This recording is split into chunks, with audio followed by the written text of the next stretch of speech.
icône de toute une génération, mastodonte du 7e art hexagonal, chanteuse populaire, fantasme de la gent masculine, fervente défendresse de la cause animale. Brigitte Bardot représente bien des choses.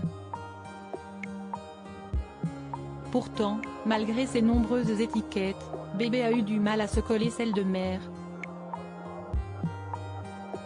Dans la nouvelle biographie qui lui a été consacrée, Et Bardot créa la femme, rédigée par Catherine Riwa et publiée ce jeudi 20 avril aux éditions de l'Archipel, la muse de Serge Gainsbourg a ainsi été dépeinte dans ce rôle qui ne lui a pas collé à la peau, elle qui est devenue maman d'un petit Nicolas en 1960, né de son union avec son second mari, Jacques Charrier.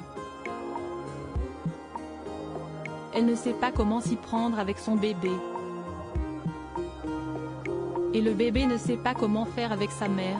Brigitte se plaint que, dès qu'elle approche, il hurle. A ainsi relaté l'autrice. Plus tard, Brigitte Bardot a tenté d'analyser cette connexion délicate avec son enfant, pointant du doigt son statut de star internationale. Quand Nicolas est né, en 1960, l'hystérie autour de moi, s'était-elle ainsi remémorée dans un entretien accordé au magazine Point de Vue en 2020 et dont Vanity Fair a rapporté quelques extraits. Et de détailler, c'était de la folie. La chambre d'accouchement installée dans ma maison, les photographes derrière les fenêtres, ceux qui se déguisaient en médecins pour me surprendre. Il n'y avait aucune intimité. C'était terrible. J'ai associé la naissance de mon fils à ce traumatisme.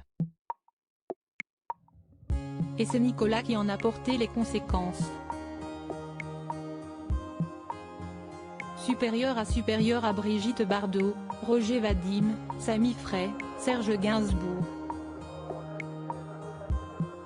Qui sont les hommes qui ont marqué sa vie? C'était comme une tumeur qui s'était nourrie de moi. Brigitte Bardot et son fils unique n'ont malheureusement pas réussi à établir au fil du temps une réelle connexion, et aujourd'hui le dialogue semble totalement rompu entre eux. D'ailleurs, Nicolas Charrier avait même intenté un procès contre son illustre mère en 1996 pour les termes très durs qu'elle avait utilisés à son égard dans son autobiographie initiale B.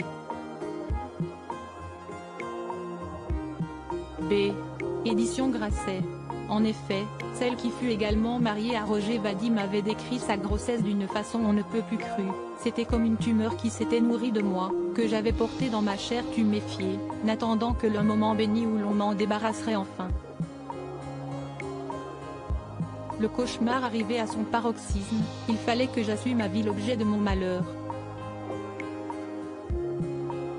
Article écrit en collaboration avec 6 Médias Crédit Photo, agence.